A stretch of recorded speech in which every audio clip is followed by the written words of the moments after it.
Been into game number 2 on Terraform LE, aka Neo Planet S, version 2. Spawning down to the bottom right, currently 1-0 down, representing, of course, SKT1. It is going to be the one, the only, Dream. And his opponent, of course, winning in a very fun fashion in game number 1. Looking to close this out with a solid 2-0 and move on into the next round even further. It's going to be soO. And Terraform LE, funky little map. It's Neo Planet S, yeah? It's Neo Planet S. That's fact. But it doesn't have the low ground in the center with the gold bases. And obviously, like, the mains were up here, and then the naturals were here, and then you came out into the center. So it's a little bit vice versa, but it's Neo Planet S. And I wonder what we're going to get this game. It's a bit of a small map. It's 2-player. They know where they're going to be. You know, if you're going to 2-racks, I would you know, preference that you do it on a map like this. Well, it looks like he is going to go for a command center first. And yeah. Yay. Okay, sweet, sorry, I was just checking something. So, okay, very different game this time around. soO is going to go for the hatchery first. Anyway, this is one of the fun things of being a teammate. When you know, them being teammates. When you look at the last game, maybe, you know, they've had conversations and Dream is like, yeah, you know, I'm definitely gonna 2-racks on that map, and then soO's like, wait there, he told me he likes to 2-racks, and he's gonna, like, I'm gonna pull first because I think he might 2-racks me, even though he's told me. And it's like, that's the type of mind games that come in to teammates, which is always a massive amount of fun. Yeah, it looked like a 15 pool the last game, to answer the chat. I wasn't paying too much attention because you just naturally assume it's always gonna be a hatchery first. Like in TVZ, you naturally assume. So barracks number 1 is being added on. Gas guys are gonna follow it up. Of course, whenever you do go for a command center first, you normally always want to follow it up with a Hellion opening it, because like, while we're used to seeing Reapers, and Reapers are very useful in the early game, when you have a command center first, they're late and they suck, so you don't get them. And you get the reactor Hellion, you get the Hellions pumping, and then you get the early game control with those instead. People in the chat, that's how good Dream is. He can win while he's even offline. He is very good. Of course, Dream is a Neva StarCraft Star League winner, so, you know, he's a bit of a good player. Alright, so we do have gas incoming right now for the Zerg. I like this. He's not playing a super greedy, you know, gasless 4 queens, 5 queens type of style. And I like that. Just, it keeps him safe. It also gives him the possibility of doing something if he sees an opportunity. So it's always, it always provides background or back options. Okay, so there's the factory. Reactor will be added on once the Marine gets produced and he hits 50 gas. No second guys or anything like that. So it's probably not going to be anything crazy. It might be a Hellion Marine elevator sort of play where, of course, a Marine full of medevacs, or yeah, a medevac full of Marines goes to the main base, and then Hellions try and juke into the natural and fry everything there. Because I can't remember who I was actually casting in W. No, I think actually IEM. I think it was 4GG actually. The other day was doing it. And he didn't really have a. He wasn't playing his best, I have to say. Okay, so no third command center either. Okay, there it is. As I was about to say, it could be added on in a moment. So he is going for a very macro-oriented build here, a very standard build, as we're used to seeing from the Terrans. There's Zerg in speed, 1 guy in gas. Third base is going to get taken. Like, if you're going to pull guys out of gas, you want the extra minerals for normally the third base, and there is the starboard. So I'm really feeling like a Hellion reactor play. Sorry, Hellion Marine elevator, or 2-pronged attack of sorts from Dream here. And it is a, you know, it's a staple of TVZ, right?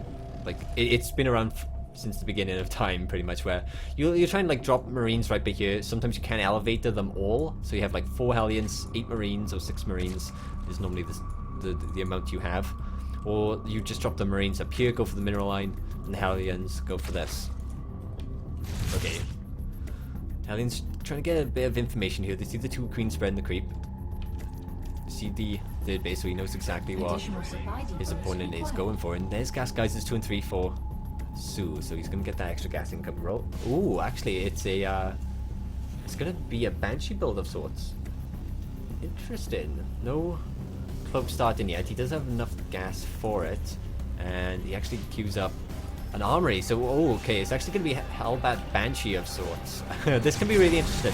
He could add on a medevac in a bit as well, because, of course, that allows some healing for the Hellbats, which is a big deal because, you know, they're so cost efficient anyway. Like, might as well make them more. And then, you know, we have Hellbat Banshee and sometimes a couple of Marines as well, just to add in some extra DPS.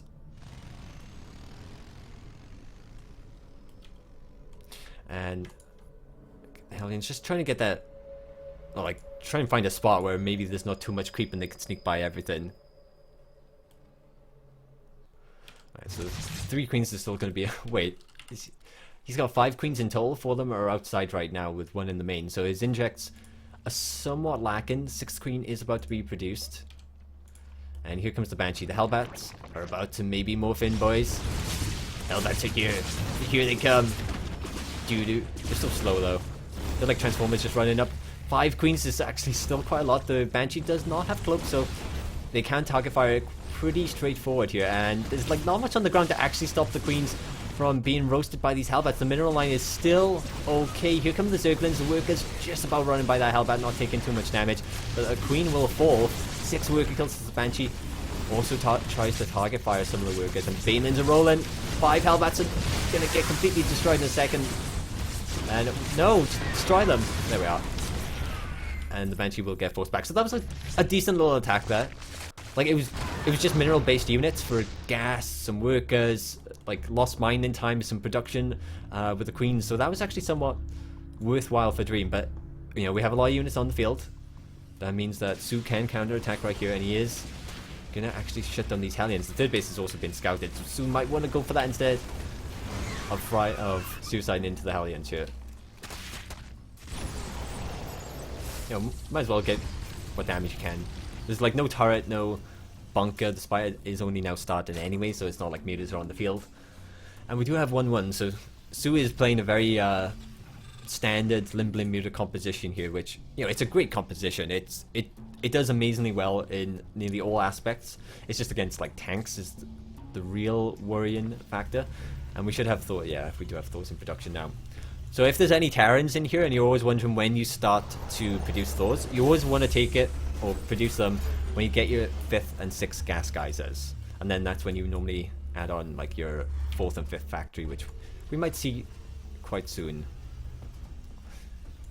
I always feel like I'm going to say soO's name, or I'm always saying soO's name when I say soon.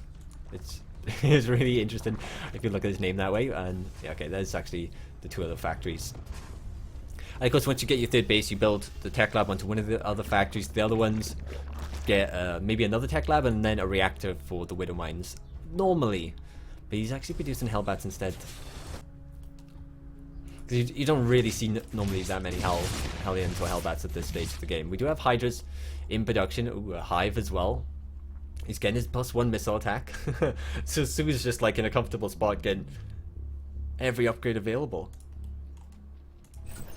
Sorry, I had a slight hiccup there. Okay, so no mutas are being produced. It looks like he's like against a mech-based army. Mutas is still somewhat a little bit worrying, so he is actually going to skip those and go for like mainly a Hydra-based army with Zerglings for counterattacks and such.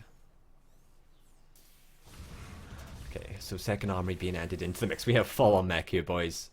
Mech for days. And another command center. So he can probably take that 4th base. Like, this quite small map, and Zergs are really agile and mobile. Like, they're good at abusing positions and stuff like that, so you have to be careful about what bases you do actually take. So I like this one being taken. It's going to be a little bit easier to defend. It's choked up. Alien gonna get like 1 worker there up in the 3rd base. But that was more of a scout to, like, he scouted this and then he went up to this base to see what's going on. He sees the Hydra Den, the infestation pit. We have a few Hellions gonna kill these Zerglings, so great pick off there. And then the workers, of course, forced to run away as the roaches come to defend. Oh my god. Okay, good job by Dream. He does not want to lose those so fast. And wow, finally, we actually do have Cloak and Field in production, but spores have been added on into the main base actually, not the third or the natural, which is a bit worrying.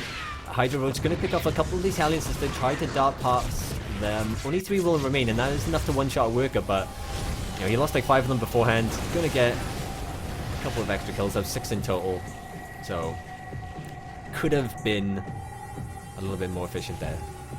Like, he doesn't have Blue Flame, which at this stage you kind of have to have Blue Flame in my opinion. It's like, and he has +2 as well, which +2 does a big difference for Hellions. And then Blue Flame is just like, oh my god, everything gets melted. Okay, and he's proper taking into the melee missile attacks now. So it looks like just a very big Hydro Roach attack. Kind of looks like a merry-go-round game. You know, this is the third outside your main, like normally like right by there, and then you have all the tanks just like around your third base defending it. Like that is the goal: defend the third base. The destructible rocks are being taken out now. Tanks are going to siege up here, so soO has to be a bit careful before he takes too much damage. He's going to come in from 2 angles, but that choke is so brutal. A blinding cloud dropped onto one of the tanks. It's not going to be enough here, as you can see that soO is dropping in supply. Run, soO, run, as that is never going to work out there. Like, great positioning as well, and reactions from Dream to realize what was about to happen, getting to the perfect spot, and he did target fire the Viper, I believe, for the Vikings immediately, so it instantly got picked off. No more blinding clouds, no abductions, and soO is actually in a very tough spot. He has only Roaches and Hydras in production, a couple of Vipers, but no Ultras, as the Cavern, I believe, did just finish up, and that's a big deal. He kind of wants the Ultra Cavern for this. He's not in a favourable concave, but tanks are sieged up in the back. He's going for it. Overlords again picked off as the Vikings target fire them, and it looks like actually soO will be able to just about hold this, but there's actually no detection, and the Vikings, Banshees are destroying everything on the ground. A couple of Queens left over. 4 Banshees remain. This is actually so close, target firing. No, he's not he's target firing the Vikings with the Queens, and that means the Banshees completely destroy the Queens. That actually could be game ending right now, and as he gets pulled apart, units are going into the natural, pulling the workers, and like that's nearly all the stack defense, right? We have a couple of meters in production as he realizes he kind of like he needs like designated anti-air here. Like he should win maybe a couple of corruptors instead. Another overseer does get picked off.